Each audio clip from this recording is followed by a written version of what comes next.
This conference will now be recorded.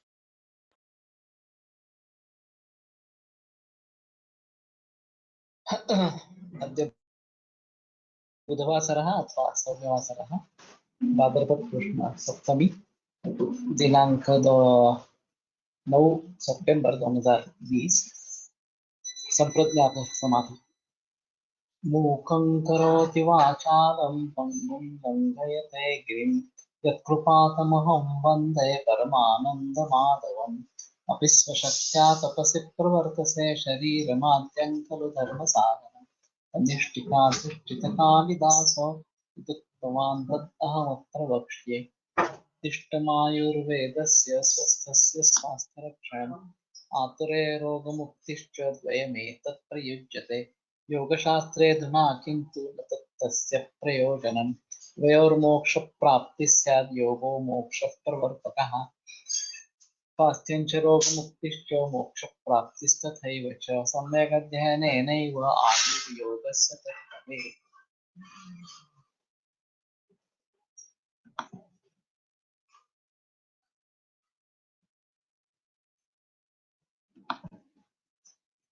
पातञ्जलयोगसूत्राणि प्रथमोऽध्यायः समाधिपादः।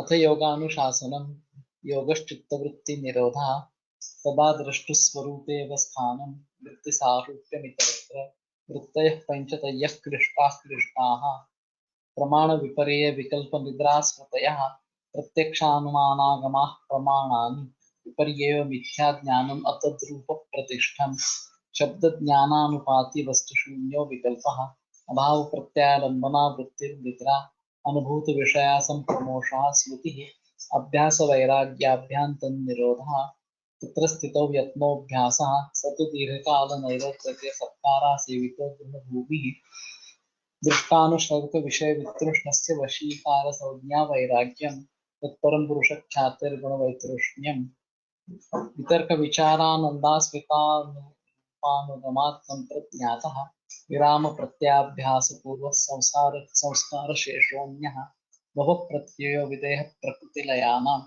श्रद्धावीर्यस्मृतिसमाधिप्रज्ञापूर्वक इतरेषां तीव्रसंवेगानाम् आसन्नः मृदुमध्यातिमात्रत्वात् ततोऽपि विशेषः ईश्वरप्रणिधानाद्वा क्लेशकर्मविपाकाशयेत् अपरामृष्टः पुरुषविशेष ईश्वरः तत्र निरतिशयं सार्वज्ञबीजं स पूर्वेषामपि गुरुः कालेनानवच्छेदात् तस्य वाचकः प्रणवः तज्जपस्तदर्थमापि ततः प्रत्यक्केतनाधिगमोऽप्यन्तरायाभावश्च व्याधिस्त्यानसंशयप्रमादालस्याव्यतिभ्रान्तिदर्शनालब्धभूमिकत्वानवस्थितत्वानि चित्तविक्षेपास्तेऽन्तरायाः दुःखदौर्मनस्याङ्गमे जयत्र श्वासप्रश्वासाविक्षेपसमूहः तत्प्रतिषेधार्थम् एकतत्त्वाभ्यासः मैत्रीकरुणामुदितोपेक्षाणां सर्वदुःखपुण्यापुण्यविषयाणां भावनातश्चित्तप्रसादनम् प्रच्छर्दनविराधिधारणाभ्यां वा प्राणस्य विषयवती वा प्रवृत्तिरुत्पन्ना मनसस्थितिनिबन्धिनी विशोका वा ज्योतिष्मती वीतरागविषयं वा चित्तं स्वप्ननिद्राज्ञानालम्बनं वा यथाभिमतज्ञानात् वा परमाणुमर परममहत्त्वान्तोऽस्य वशीकारः क्षीणवृत्तिरभिजातस्यैव मणेर्ग्रहीतृग्रहणग्राह्येषु तत्सतदञ्जनता समापत्तिः तत्र शब्दार्थज्ञानविकल्पैः संकीर्णा सवितर्का समापत्तिः श्रुतिपरिशुद्धो स्वरूपशून्ये वार्तमात्रनिर्भासा निर्वितर्का एतय एव सविचारा निर्विचारा च सूक्ष्मविषया व्याख्याता सूक्ष्मविषयत्वं चालिङ्गपर्यवसानं ता एव सबीजः समाधिः निर्विचारवैशारद्येऽध्यात्मप्रसादः ऋतंभरा तत्र प्रज्ञा श्रुतानुमानप्रज्ञाभ्याम् अन्यविषयाविशेषार्थत्वात् तद्यः संस्कारोऽन्यसंस्कारप्रतिबन्धी तस्यापि निरोधे सर्वनिरोधान् निर्बीजः समाधिः इति पतञ्जलिविरचिते योगसूत्रे प्रथमः समाधिपादः।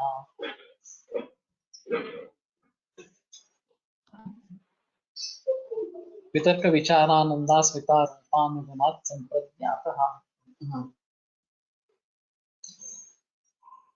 तो संप्राप्ति संप्रज्ञात समाधि जो है उसमें ये 4 अवस्थाएं होती है। और कल मैं सानंद संप्रज्ञात समाधि के बारे में बात कर रहा था। और एक बार फिर से सवितर्क, सविचार, सानंद और शाश्वित के बारे में थोड़ी बात करेंगे और फिर सानंद समाधि के बारे में आगे बात करेंगे। तो संप्रज्ञात समाधि में आलंबन कुछ होता है जिसके ऊपर हम हमारा ध्यान केंद्रित करते रहते हैं। तो सवितर्क में वो आलंबन एक स्थूल आलंबन इस प्रकार का कहा गया है, जैसे कि कोई देवता की मूर्ति हो या उसकी तस्वीर इस प्रकार की हो। और फिर उसके ऊपर ध्यान केंद्रित करना ये आवश्यक है। इसमें है ऐसा हो सकता है कि हम कोई स्थान निश्चित कर ले जहां दूसरे किसी बात का व्यत्यय इस प्रकार से नहीं है, और फिर ये गर्भासन, उसके ऊपर मृगाकिन और उसके ऊपर वस्त्र ऐसा रख के वहां बैठना है और सामने वो आलंबन, स्थूल आलंबन इस प्रकार का हो। तो शुरू में चित्त विक्षेप आते ही रहेंगे और धीरे धीरे उन चित्त विक्षेपों को दूर करते हुए बार बार उसे आलंबन पर ध्यान केंद्रित करना है, चित्त केंद्रित करना इस प्रकार का है। तो धीरे धीरे हमारा चित्त जो इधर उधर भटकता रहता है वो वहीं पे कॉन्सेंट्रेट इस प्रकार का होने लगेगा। और बाकी सब विषयों से हम छूट जाएंगे, केवल उस आलंबन से लगे रहेंगे। ये एक इसमें अहम चीज है। तो इंद्रियों से संबद्ध अन्य जो विषय है उनसे दूर होकर, उनसे अपास्त होकर केवल उस आलंबन पर ध्यान केंद्रित करना, ये सवितर्क समाधि बताई गई है। उसमें भक्ति, नवविधा भक्ति जो बताई है उसके अनुसार आंखों से हम देख रहे हैं पुष्पमालाएं वगैरह अर्पण की गई है या और गंध अच्छे भी हम सूंघ रहे हैं इस प्रकार से। तो शब्द स्पर्श रूप रसगंध ये जो भाव बताए गए हैं, गुण बताए गए हैं, तो उनका हम आस्वाद लेते रहते हैं। फिर भी इसका मतलब उसमें कॉन्सेंट्रेट होना ये सबसे अहम है। जो आलंबन है उसमें कॉन्सेंट्रेट होना। तो इन विषयों के रहने के बावजूद भी हमारा ध्यान उस आलंबन पर बनाए रखना, ये इसमें अहम चीज इस प्रकार है। ये इनका कहना है कि कम से कम 3 घंटे हर रोज इस प्रकार से अगर हम कोशिश करेंगे तो 2 वर्षों में ये सवितर्क समाधि अवस्था जो है वो पूरी हो जाती है। हाँ, और हमारा मन अब इधर उधर भटकता नहीं है, उसी के ऊपर कॉन्सेंट्रेट हो जाता है। तो विचार सविचार वाली जो संप्रज्ञात समाधि है उसमें हम पहुंच सकते हैं। तो उसमें फिर भी आलंबन विचारों में रहना है, सामने आलंबन होना है, ऐसी स्थिति में स्थूल आलंबन से हम सूक्ष्म आलंबन पर पहुंच जाते हैं।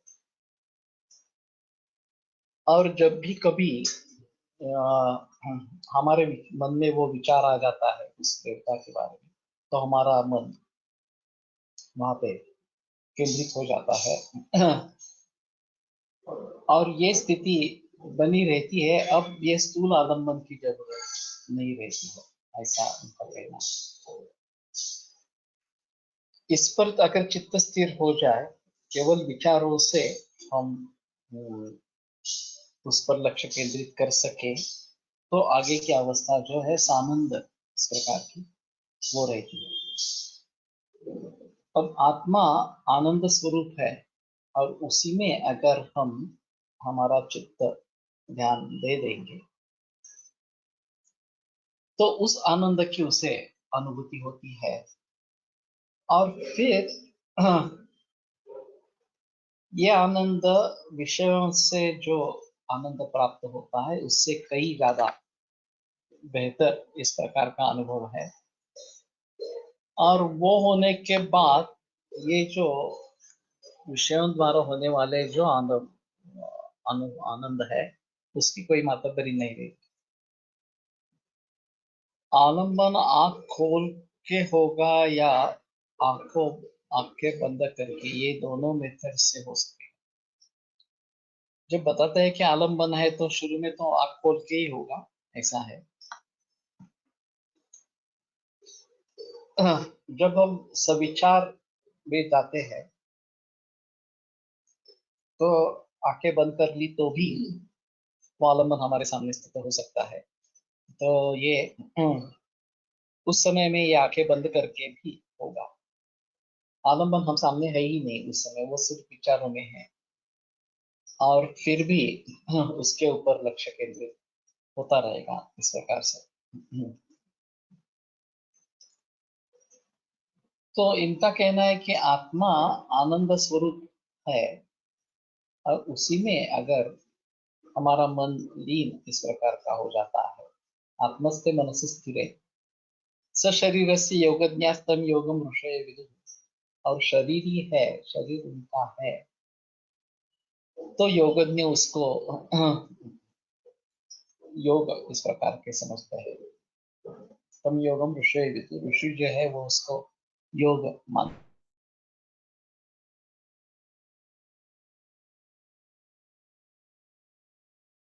प्रकार की होगी कि सानंद संप्रज्ञात समाधि इस प्रकार की। इसके बारे में जिक्र करते हुए कुलशकर जी ने काफी अन्य चीजें बताई है कि अगर सकाम उपासना भी हम करते हैं कि मुझे मुक्ति मिल जाए, इस मैं कर रहा हूं, तो भी वो अंतिमतः निष्काम इस प्रकार का हो, हो जाता है, क्योंकि बाकी चित्त नंतर सोडायची ना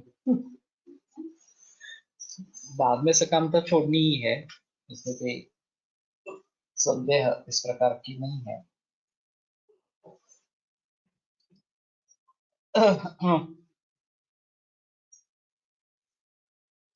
तो सविचार समाधि में पक्वावस्था जब प्राप्त होती है तो हमें आनंद का अनुभव होने लगता है। जैसे आनंद समाधि की तरफ हम जा रहे हैं, इसका लक्षण है। तो हाँ, विशिष्ट ध्येयाकार चित्तवृत्ति का प्रवाह भी निर्वात दीप जैसे प्रशांति से बहता रहता है, ऐसा उनका कहना है। तो रजोमल इसमें दूर हो जाता है और अतीन्द्रिय और बुद्धिग्राह्य इस प्रकार का सुख साधक को प्राप्त होने लगता है। और फिर उसके दूसरे किसी सुख के बारे में उसकी इच्छा नहीं रहती और किंबहुना कोई महत दुख भी उस पर आ पड़े तो भी उसका चित्त विचलित नहीं होता। जब तक ये सात्विक आनंद आविर्भाव चित्त में उदित नहीं होता है तब तक इस समाधि का, आनंद समाधि का अभ्यास दृढ़ नहीं हुआ, ऐसे ही समझना चाहिए। तो जब तक ये आनंद आविर्भाव पूर्णतया प्रकट नहीं होता, तब तक ये आनंद समाधि की अवस्था जो है ये उसको चालू रखना इस प्रकार का है। तो सात्विक आनंद के वृत्त्यात्मक लहरी चित्त में प्रकट होने लगती है इस प्रकार से।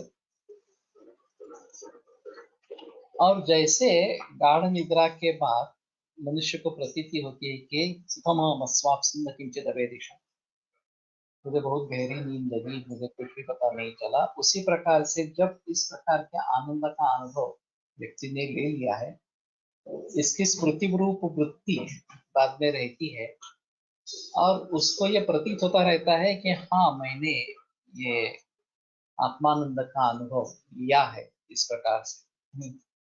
और मेरा मन बहुत प्रसन्न हो गया है, मेरी बुद्धि शुद्ध इस प्रकार की हो गई है, विषय वासना अब मेरे मन में नहीं रही वगैरह इस प्रकार से।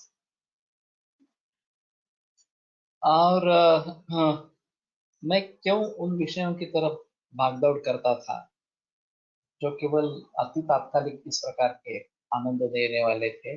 अभी ये जो आत्मानंद मुझे प्राप्त हुआ है वो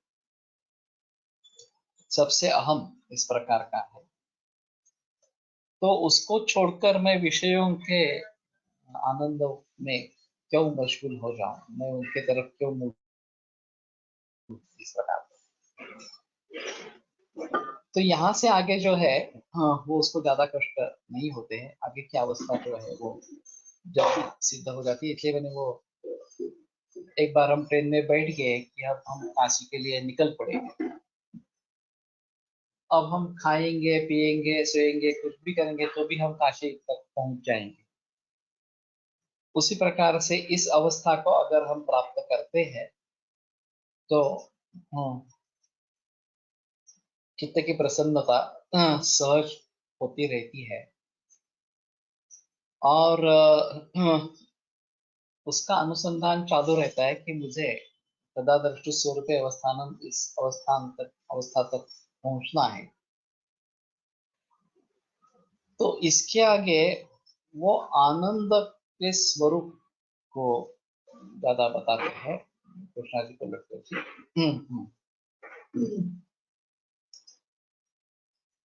तो आनंद का मतलब क्या है और वो किस किस अवस्था में किस प्रकार से होता रहता है उसके बारे में उन्होंने जिक्र किया है। तो उसके 3 वर्ग उन्होंने किए हैं कि इंद्रियों से जो विषयों का संयोग होता है और उन अनुकूलत्व के लिए जो अनुकूलत्व के कारण सुख या आनंद की संवेदना होती है, वो पहला आनंद इस प्रकार का।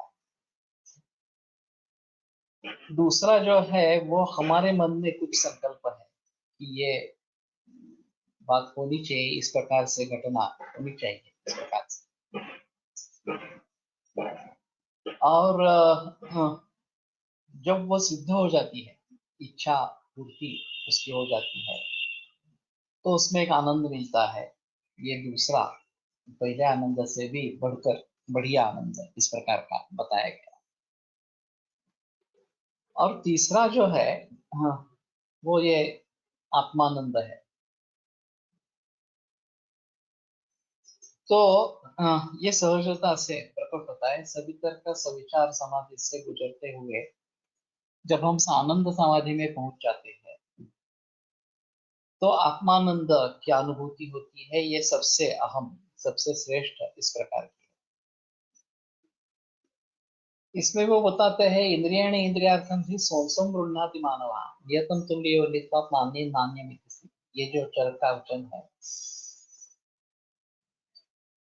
कि जिस इंद्रिय का जो विषय है उसी से उसका अनुभव लिया जा सकता है, एक इंद्रिय से दूसरे इंद्रिय के विषय का अनुभव नहीं लिया जा सकता क्योंकि उसका संबंध महाभूतों से होता है।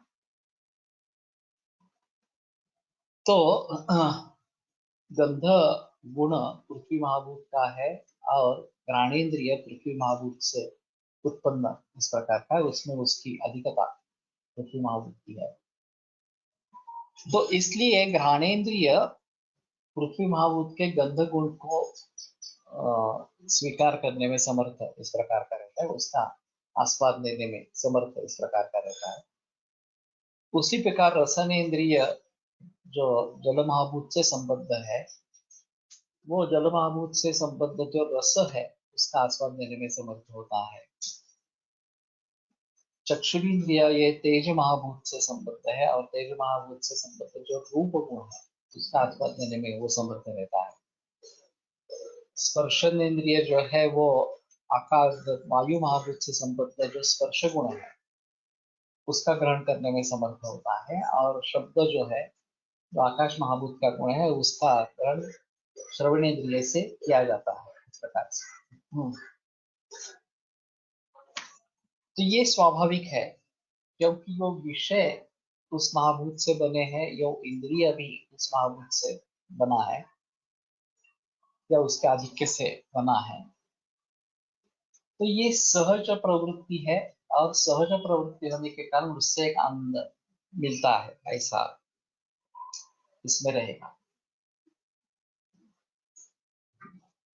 तो आगे वो लेकर चलते हैं कि सुख और दुख, ये तो उपसर्ग है।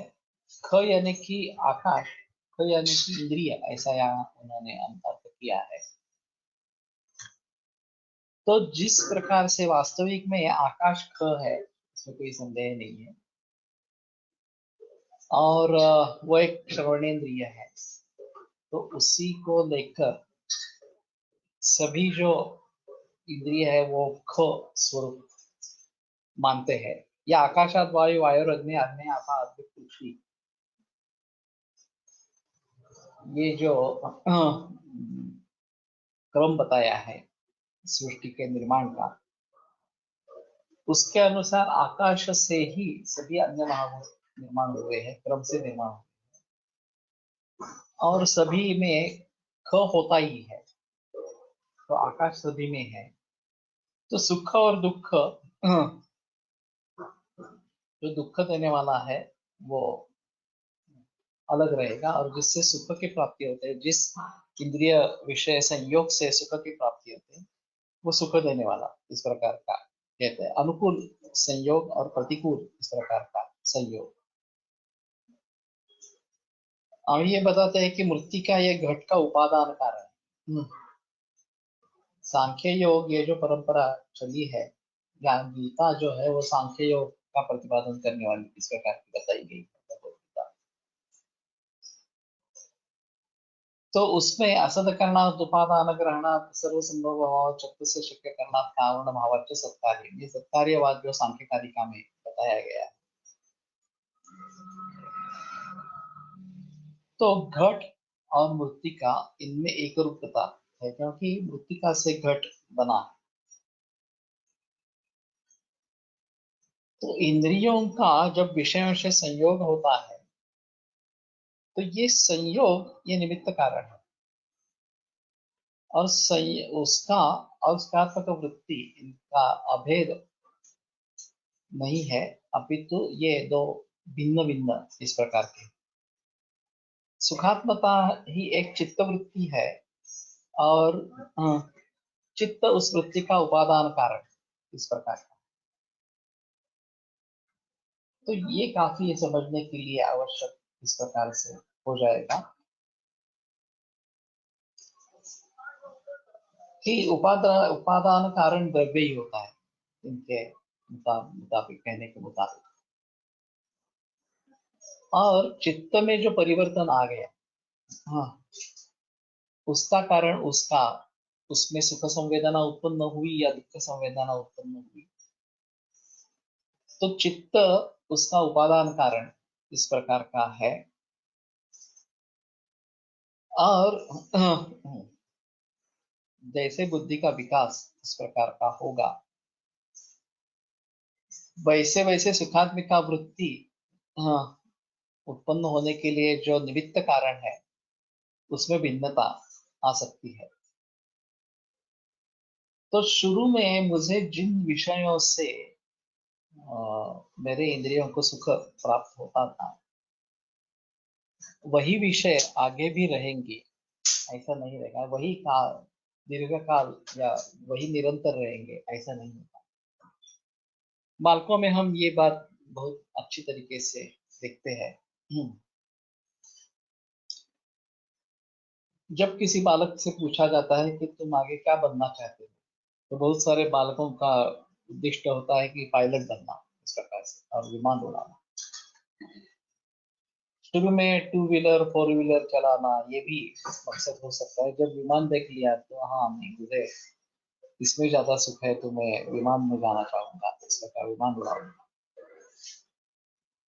तो कहने का तात्पर्य अर्थ है कि इंद्रियों के विषय के बारे में भी ये हमारे विषय बदलते जाते रहते हैं, बदलते रहते हैं। और जिससे कभी सुख होता था वो बाद में सुख नहीं रहेगा, ऐसा भी रहेगा।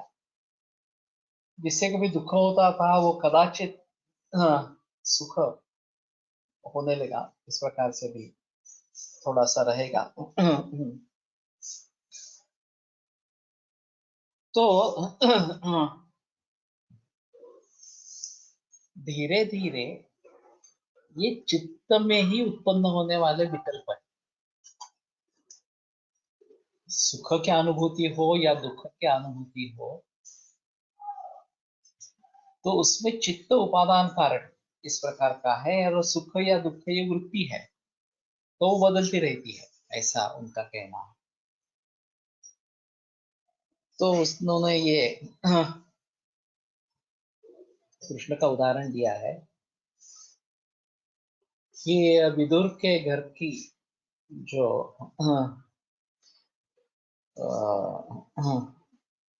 कन्या बोलते हैं कि टूटा हुआ चावल इस प्रकार का, उसका सेवन करके भी वो तृप्त था, उसको उसका आनंद मिल रहा था इस प्रकार से। तो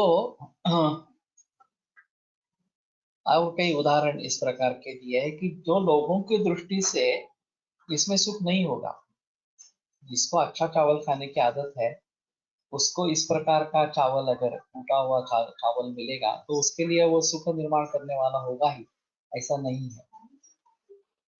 लेकिन उस अवस्था में उसके लिए ये भी अच्छा है, उसको भी उससे भी उसको सुख प्राप्त होता है, ऐसा हो सकता है।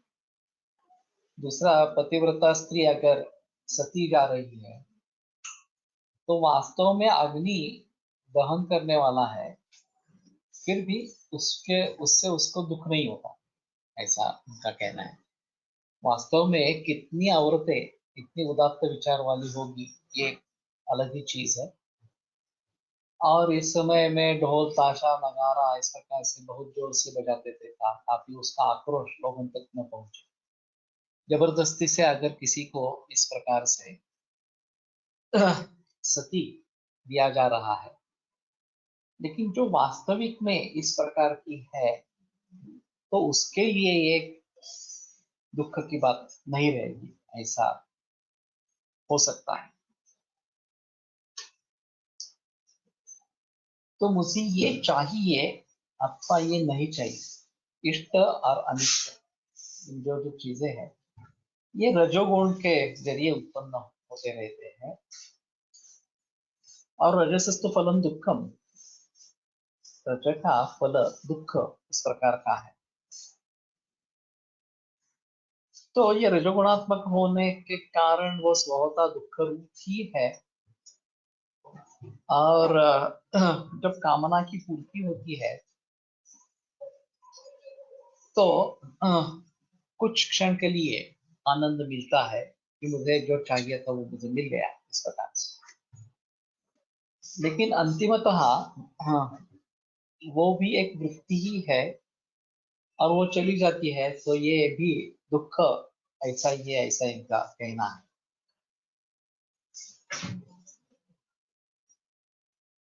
तो सत्वगुण अगर उदित हो जाता है, रजगुण का क्षय होता जाता है, तो सुख संज्ञेन बध्नाति ज्ञान संज्ञेन चालयति। तो सत्व निर्मलत्व होने के कारण प्रकाशक और अनामय है, और सुख संग और ज्ञान संग उससे उसको हो जाता है, व्यक्ति को हो जाता है। और रजोमूलक दुख रूप जो इच्छा है उसकी निवृत्ति, और इष्ट प्राप्ति से होने वाला हर्ष और वासना निवृत्ति, इनके जरिए ये स्फुट या व्यक्त होने वाली सत्व संपन्नता चित्त में आनंद को निर्माण करती रहती। तो हमें इस प्रकार के आलंबन के साथ शुरू में स्थूल आलंबन, सूक्ष्म आलंबन, और फिर आत्मा में ही मन का स्थिर होना, ये एक अहम चीज इसमें है। और वो होने के बाद आत्मानुभूति जो है वो आनंद देने वाली इस प्रकार की है। तो ये सहज आनंद इस प्रकार का है, और अनेक जन्मों के पुण्य के संचय के बाद इस प्रकार का आनंद हम ले सकते हैं। तो मोक्ष जन्म जो है वो आसानी से प्राप्त नहीं होता, अनेक जन्मों के बाद ये मोक्ष जन्म प्राप्त हो सकता है। और चित्त सत्वारूढ़ इस प्रकार का हो जाने के कारण और आत्मानंद सदैव प्रतिबिंबित होने के कारण जब केवल सत्व रह जाता है, रजत की निवृत्ति हो जाती है, तो उसमें आत्मा प्रतिबिंबित हो जाता है या आत्मानंद प्रतिबिंबित होने लगता है। तो वस्तुतः आत्मा नित्य प्राप्त है और आत्मानंद ही नित्य प्राप्त ही है, लेकिन अविद्यारूप प्रतिबंध के कारण ये जो उसका धर्म है आनंद देना,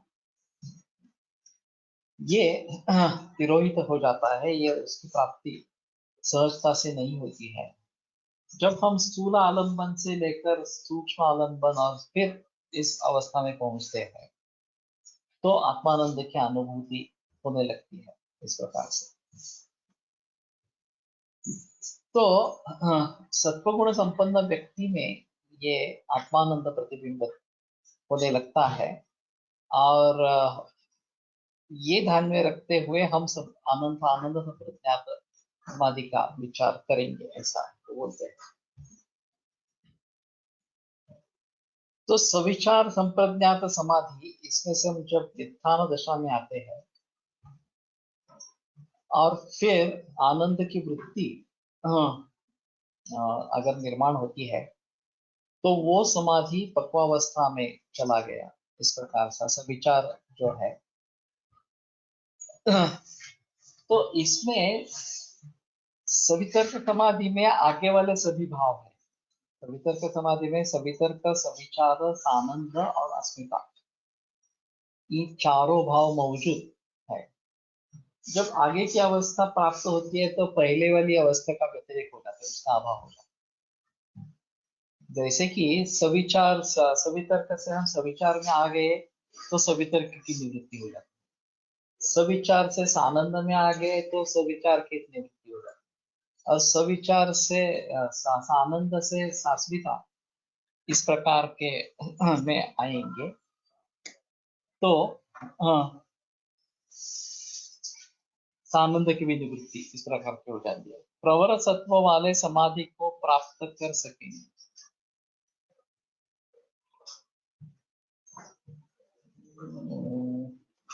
ये अभी जो इनका कहना है संप्रज्ञात समाधि से आगे असंप्रज्ञात समाधि, अभी इसमें आलंबन फिर भी विषय है।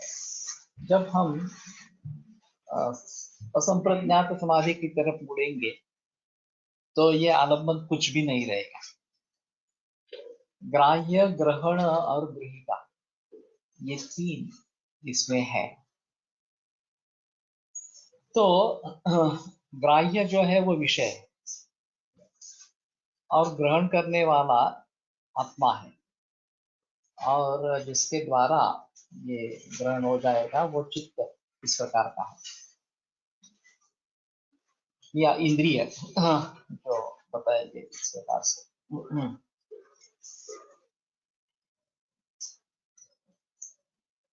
तो ये बताते हैं कि जो आलंबन है वो ग्राह्य है, जो दृष्टा है वो ग्राह्य वस्तु का ग्रहीता इस प्रकार का है, और ग्राह्य और ग्रहीता इनका संयोग जिसमें होता है वो चित्त इस प्रकार का है। स्थूल और सूक्ष्म आलंबन, सानंद समाधि, ये त्रिपुटी ध्यान के लिए जो स्थूल और सूक्ष्म आलंबन है यानी कि ग्राह्य, वो छोड़ देना है। हमने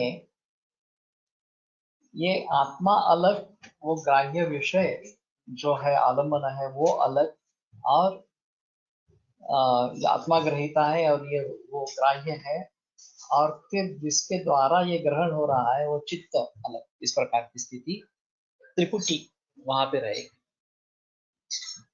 पहले दो सवितर्क और सविचार समाधि, उसमें सविचार समाधि में वो सूक्ष्म रूप से है, सवितर्क समाधि में स्थूल रूप से वो आलंबन है। और जब हम सानंद की स्थिति में आ जाएंगे तो ग्राह्य नहीं है बाहर कुछ, ग्राह्य खुद आत्मा ही हो गया और ग्रहण करने वाला भी आत्मा ही है। तो तीन में से एक चला गया, ग्राह्य जो है वही आत्मा और ग्रहीता वही आत्मा, इस प्रकार का है।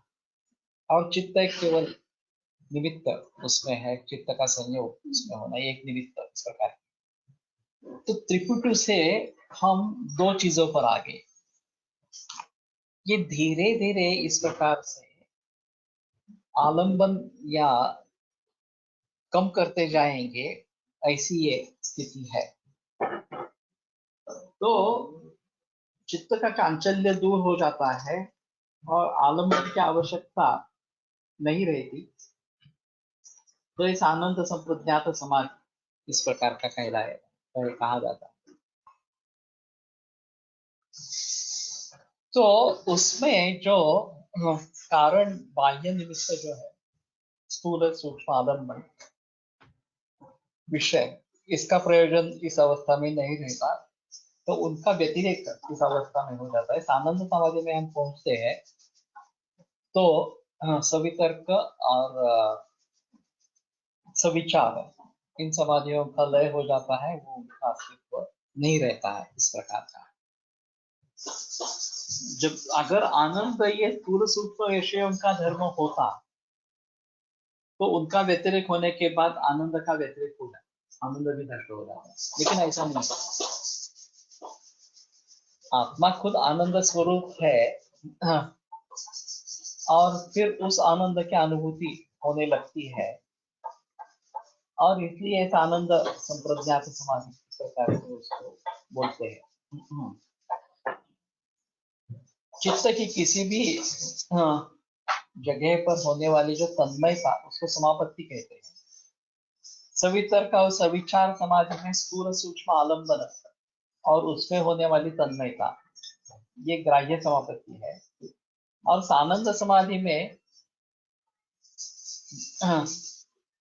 चित्त के आनंद वृत्ति से ही तन्मयता होने के कारण, और ये चित्त की ही वृत्ति होने के कारण इसको ग्रहण समापत्ति इस प्रकार का नाम दिया है।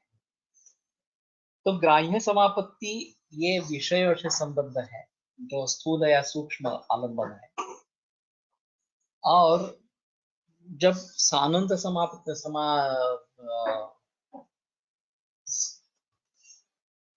सानंद संप्रज्ञात समाधि की तरफ हम मुड़ते हैं, वहां उसमें पहुंच जाते हैं, तो ये ग्रहण समापत्ति ऐसा उसको कहते हैं। सवितर्क और सविचार समाधि का अभ्यास पक्का होने पर सानंद समाधि से सास्वित समाधि और उसके आगे असंप्रज्ञात समाधि में जाने के लिए ज्यादा कष्ट नहीं है। तो ये आगे आगे वाली अवस्थाओं में हम पहुंच जाते हैं। समाधि ये एक कला है, ऐसा ये बताते हैं, और पहला अभ्यास विशेष कष्ट का होता है, लेकिन जब उसका अभ्यास हो जाता है, ये संप्रज्ञात समाधि, उसमें भी सवितर्क सविचार समाधि सिद्ध हो जाती है, तो फिर सानंद समाधि और शाश्वत समाधि जो है वो जल्दी इस प्रकार से हो सकती है। सवितर्क समाधि से सविचार समाधि में जाने के लिए 2 बरस लगते हैं, लेकिन उसके आगे का अभ्यास जल्दी हो सकता है ऐसा। और उसमें वैराग्य में शिथिलता नहीं आनी चाहिए, और मुझे आगे आगे जाना है ये उसका दृढ़ निश्चय होना चाहिए। तो सवितर्क समाधि से, समाधि की पक्वावस्था से वो अगले 6 महीने या बरस में असंप्रज्ञात समाधि तक पहुंच जाता है, ऐसा उनका कहना है। तो 2.5 या 3 बरस में ही असंप्रज्ञात समाधि तक आदमी पहुंच सकता है, अगर अभ्यास और वैराग्य इनके द्वारा चित्तवृत्तियों का विरोध बलिदांति कर पाते हैं। तो पहले 2 समाधियों का अभ्यास दृढ़ होने के बाद ये जो विशिष्ट काल में विशिष्ट स्थल आसनादि वगैरह वगैरह सब करके योगाभ्यास करने का जो प्रयास करना पड़ता है शुरू में, उसकी आवश्यकता नहीं है। उसका ध्यान कहीं भी कैसे भी सानंद समाधि में स्थित हो जाता है। तो आत्मानंद के अनुभूति तो कहीं भी कैसे भी ले सकता है। उसके लिए ये विशिष्ट अवस्थाएं, ये विशिष्ट बाकी जो उपकरण वगैरह है उसकी आवश्यकता नहीं रहती। तो उस साधक को अंतर्निष्ठ मुमुक्षु ऐसा कहते हैं, कि जो अभ्यंतर इस प्रकार का होता है, लीन इस प्रकार का हो जाता है। और मुमुक्षु का मतलब जो मोक्ष की इच्छा करने वाला है उसको मुमुक्षु इस प्रकार से कहते हैं। तो अगर इस प्रकार से वो मुमुक्षु हो जाता है तो अपने प्रारब्ध के अनुसार वो व्यवहार में बर्ताव करता रहता है, फिर भी उसका वृत्ति प्रवाह उसी दिशा में चला रहता है कि मोक्ष की तरफ ही चला रहता है। इंद्रियों द्वारा जब विषयों की प्रतीति होती है तो उसमें भी उसका आत्मा का ही स्फुरण इस प्रकार का होता है। और सभी वो प्रसन्न चित्त, सभी अवस्थाओं में प्रसन्न चित्त रहता है, क्योंकि आनंद उसको होता ही रहता है। तो ये सानंद समाधि, संप्रज्ञात समाधि इस प्रकार की अवस्था ये रहेगी। तो उसका आत्मानुसंधान चालू रहता है, और फिर वो आगे की अवस्था जो शाश्वत समाधि बताई गई है उसमें पहुंच जाता है। तो सानंद समाधि में आनंद से तन्मयता है, और आनंद ये भी एक चित्त की वृत्ति है। तो अभी आज तक के अभ्यास के द्वारा बाह्य वृत्तियों का परिहार और द्वयाकार वृत्ति, जो आलम्बन, स्थूल आलम्बन, सूक्ष्म आलम्बन, सभी तर्क से विचार इस प्रकार के संप्रज्ञात समाधि में किया, उसका भी त्याग अभी हो गया, और सिर्फ आनंद स्वरूप ऐसा जो आत्मा का है उसी का हम आनंद ले रहे हैं इस प्रकार से। तो अभी उस आनंद वृत्ति को भी शमित करना है, उसको भी शांत करना है, वो भी नहीं रहे इस प्रकार, क्योंकि ये भी एक वृत्ति है। और योग चित्तवृत्ति निरोधा, सभी प्रकार की चित्तवृत्तियों का निरोध योग में करना है इस प्रकार से। तो ये आनंद की वृत्ति का भी निरोध आगे करना है, ऐसा वो बताते हैं।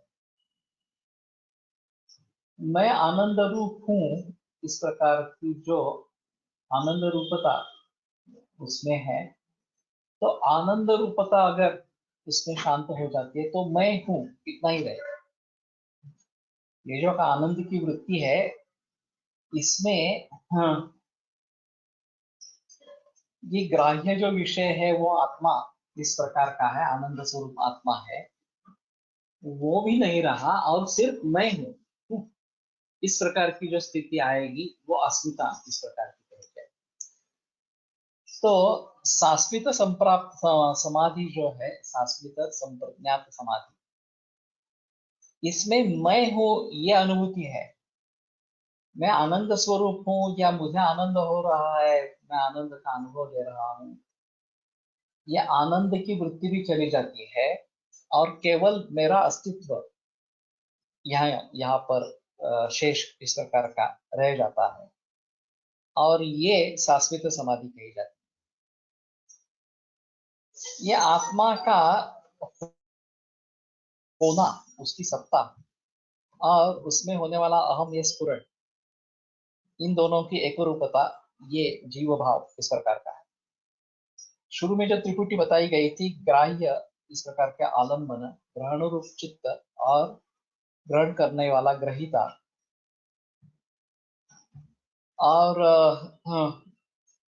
ये जो अस्मिता रूप समापत्ति, ग्रहितृ समाप्ति को ग्रहितृ समापत्ति है, तो ग्रहण करने वाला आत्मा है और मैं हूं, इसमें मैं हूं बस, मैं आनंद स्वरूप हूँ, मुझे आनंद हो रहा है। ये जो सानंद समापत ये सानंद संप्रज्ञात समाधि की अवस्था थी, वो भी अभी नहीं रही और केवल मेरा अस्तित्व रह गया, और वो अस्तित्व मैं समझ रहा हूँ, ये उसमें अहम भी इस प्रकार की है। तो अस्मिता रूप समापत्ति, ये ग्रहित रूप समापत्ति इस प्रकार की हो, और इसमें हम जब पक्वावस्था में पहुंच जाते हैं तो संप्रज्ञात समाधि का प्रांत नष्ट हो जाता है या समाप्त हो जाता है, और असंप्रज्ञात समाधि आरंभ होती है उसके आगे। तो पूर्व पूर्व समाधि में उत्तर उत्तर समाधि का अन्वय है, लेकिन उत्तर उत्तर समाधि में पूर्व पूर्व समाधि का व्यत्यय है, जो मैंने शुरू में बताया कि सवितर्क समाधि में सविचार, सानंद, शाश्वत, ये सभी संप्रज्ञात समाधियां मौजूद है। जब हम सवितर्क से सविचार समाप्ति में पहुंच जाएंगे तो सवितर्क समाधि का व्यतिरेक हो जाएगा, उसका असर हो जाएगा, और फिर जब वहां से सानंद समाधि में समाप्ति में पहुंच जाएंगे, सानंद समाधि में पहुंच जाएंगे, तो ये दोनों का क्षय हो जाएगा, लोप हो जाएगा, कि सविचार भी नहीं रहा, सवितर्क भी नहीं रहा, इस प्रकार से। तो अगले अगले समाधि में, संप्रज्ञात समाधि में पूर्व पूर्व समाधियों का व्यतिरेक हो जाता है, वो उनका शम इस प्रकार का हो जाता है, और इसीलिए पूर्व में सभी मौजूद है लेकिन उत्तर में पीछे वाले मौजूद नहीं है, ये इनका कहने का तात्पर्य इस प्रकार का है। तो ज्ञानकरण ग्रहण करने वाला जो प्रमाता, उसपे मान म्हणजे अंतःकरण, त्याची निष्पत्ती इंद्रियाद्वारा प्रमेय म्हणजेच बाह्य विषय, त्याच्यापर्यंत पोहोचून त्याच्याशी ज्या तन्मयताचा ग्राह्य विषय भासमान,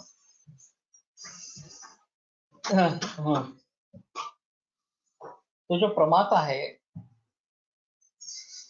तो उसके द्वारा मान यानी कि अंतःकरण, इसकी निष्पत्ति होकर इंद्रिय द्वारा प्रमेय जो बाह्य विषय है, उससे जब वो तन्मय हो जाता है तो बाह्य विषय भासमान होता है। तो इसलिए सूक्ष्म यानी कि सविचार स्थूल और सवितर्क में अनुवृत्ति हो जाती है। एकाग्रता के कारण आनंद के आविर्भाव की योग से सानंद की अनुभूति हो गई, और मैं आनंदाता है, मैं आनंद में हूँ, इसमें मैं हूँ, इतना ही स्फुरण अगर रहेगा तो शाश्वत अनुभूति इस प्रकार की हो गई है। तो एक बार मैं फिर से दोहराता हूँ काफी क्लिष्ट है इस प्रकार से, कि चार भेद या चार अवस्थाएं संप्रज्ञात समाधि की है, सवितर्क, सविचार, आनंद और शाश्वत। सवितर्क जो है उसमें बाह्य स्थूल आलंबन इस प्रकार का है, जैसे कोई इष्ट देवता हो, उसकी मूर्ति हो, उसका कोई चित्र इस प्रकार का हो, तो बाकी वृत्तियों का निरोध करके सिर्फ उसी आलम्बन पर चित्त स्थिर करना, ये सवितर्क संप्राप्त संप्रज्ञात समाधि इस प्रकार का। उसके आगे जब हम सविचार समाधि में आ जाते हैं तो बाह्य आलम्बन की आवश्यकता नहीं रहती। यह आलम्बन सूक्ष्म रूप से हमारे विचारों में स्थित हो जाता है और फिर उसके ऊपर हमारा मन केंद्रित इस प्रकार का होता रहता है। अब उसके आगे ये आलम्बन भी नहीं रहेगा तो ग्राह्य का पूर्णतया लोप हो गया। जो त्रिपुटी बताई तो ग्राह्य अब नहीं रहा, ग्राह्य और ग्रहिता एक ही हो गए आत्मा। और आत्मा का आनंद लेने वाला वही ग्राह्य वही ग्रहिता और चित्त सिर्फ उसके लिए एक संयोग का कारण इस प्रकार से। तो तीन भावों में से एक ग्राह्य भाव निकल गया, वो आत्मा में ही समाविष्ट इस प्रकार का हो गया। तो ग्रहण करने वाला और जिसका ग्रहण करना है वो दोनों एक ही हो गए इस प्रकार से। तो इसमें आनंद की अनुभूति होती रहती है क्योंकि आत्मा आनंद स्वरूप इस प्रकार का है और आनंद भी अंतिमतः एक वृत्ति ही है। तो उस वृत्ति से भी हमें छुटकारा पाना है। तो अगर इस वृत्ति का भी लय हो जाता है और मैं आनंद स्वरूप हूं, इसमें आनंद स्वरूप भाग भी उसका शमन हो जाता है और मैं हूं इतना ही भाव शेष रहता है। तो आत्मा की अनुभूति होना ये शाश्वत संप्रज्ञात समाधि इस प्रकार का। तो आत्मा की अनुभूति है, उसका ज्ञान है, इसलिए संप्रज्ञात समाधि। इसमें हमें कुछ ना कुछ समझ में आ रहा है। लेकिन स्थूल विषयों से जो इंद्रिय ग्राह्य इस प्रकार के हैं, वहां से शुरुआत करके आत्म तत्व तक हम पहुंच गए कि आत्म तत्व का ही मुझे ज्ञान हो रहा है, मैं हूं इतना ही ज्ञान इस प्रकार से हो रहा है। और ये शाश्वत संप्रज्ञात समाधि इस प्रकार की बताई गई है। तो इसकी अगर सिद्धि हो जाए तो आगे की जो असंप्रज्ञात समाधि है, यह अस्तित्व भी इस प्रकार से नहीं रहेगा। तो आगे का सूत्र जो है उसके आधार पर हम उसके बारे में बहस करेंगे।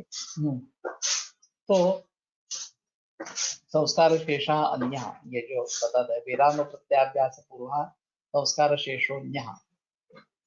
तो अन्य जो समाधि है असंप्रज्ञात समाधि जो है, तो विराम प्रत्याभ्यास पूर्व संस्कार शेष इस प्रकार का है। तो हमें अस्मिता ये भी एक क्लेश है ऐसा, और उसके ऊपर हमारा आलम्बन नहीं होना है, ये आगे का उनका कहना है। तो आनंद स्वरूप को त्याग दिया, आनंद भी एक वृत्ति है, उस वृत्ति का भी निरोध कर दिया और उसके आगे जाकर असंप्रज्ञात समाधि में चले गए, इस प्रकार का ये कहना है। तो हम यहीं पे रुकते हैं, ये काफी गहरा है और इसके बारे में सोच होना बहुत जरूरी है। तो मेरे ख्याल में उसके बारे में आप विचार करते रहो। ये मूल रूप से किताब पढ़ोगे तो भी उसमें काफी हमें प्राप्त हो जाएगा। और कृष्णा जी कोलटकर जी का जो विवेचन है वो बिल्कुल अच्छा है, उसमें कोई संदेह नहीं है। तो लेकिन वो एक बार पढ़ने से नहीं होता है, बार बार उसको पढ़ते रहेंगे तो शायद ये बातें ध्यान में आती रहेगी और फिर हम उसके बारे में समझ सकेंगे। ये प्रैक्टिकली करना और भी मुश्किल है। तो बाह्य विषयों से चित्त को निरोध करके किसी आलंबन पर स्थिर करना, ये पहली अवस्था है, बाह्य आलंबन। फिर उसमें से निकाल कर वो केवल विचारों में स्थिर करना, ये दूसरा है। और फिर उससे परे जाकर केवल आनंद का अनुभव लेना और बाद में आनंद की वृत्ति भी नहीं रहे, इस अवस्था को पहुंच जाना, केवल मैं हूँ इतना ही समझ पाना, ये इसमें संप्रज्ञात समाधि के 4 स्टेप्स है, अवस्था ये है। धीरे धीरे ये समझना एक चीज है और उस रास्ते पर चलना, प्रत्यक्ष अनुभव लेना, ये एक अलग चीज है और उसके लिए काफी प्रयास करने पड़ते हैं। तो योग का प्रचार प्रसार जो विदेशों में हुआ है, मालूम नहीं कितने लोग ये कर पाते हैं विदेशों में। केवल एक योगासन और प्राणायाम, इन्हीं के आधार पर सब चल रहा है। अकेले पढ़ते तब तो कुछ भी समझ नहीं आता, आपके साथ तो भी थोड़ा थोड़ा समझ रहा है। ओके। तो मैं भी पढ़ रहा हूँ, तो मुझे भी थोड़ी थोड़ी बातें समझ में आ रही है। ऐसी स्थिति है। तो देखते हैं, प्रयास करते रहेंगे। मैं थोड़ा सा इसमें परिवर्तन लाना चाहता हूँ। मंगलवार के बजाय सोमवार और बुधवार, मंगलवार बुधवार के बजाय सोमवार और बुधवार, ऐसा सोच रहा हूँ। वैसे क्या है, मंगलवार में सदाशिव पेट की ओपीडी रहती है और अभी सभी ओपीडी हेवी हो रही है। बहुत सारे मरीज है और बहुत सारा समय जाता रहता है। तो सदाशिव पेट से यहाँ आने में आधा पौना घंटा तो ऐसे ही कट जाता है।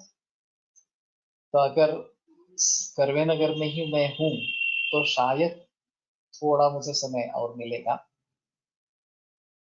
तो मैं एक बार विनोद से बात कर लेता हूँ और आगे हो तो सोमवार को हम करेंगे और फिर बुधवार को वैसा है वैसा ही करेंगे। तो ठीक है, विरम्यते व्याख्यान व्यापारात् सोमवासरे पुनरपि मिलिष्यामः। योगेन चित्तस्य पदेन वाचां मलं शरीरस्य च वैद्यकेन योपाकरोत्तं प्रवरं मुनीनां पतञ्जलिं प्राञ्जलिरानतोऽस्मि। विरम्यते व्याख्यान व्यापारः सोमवासरे पुनरपि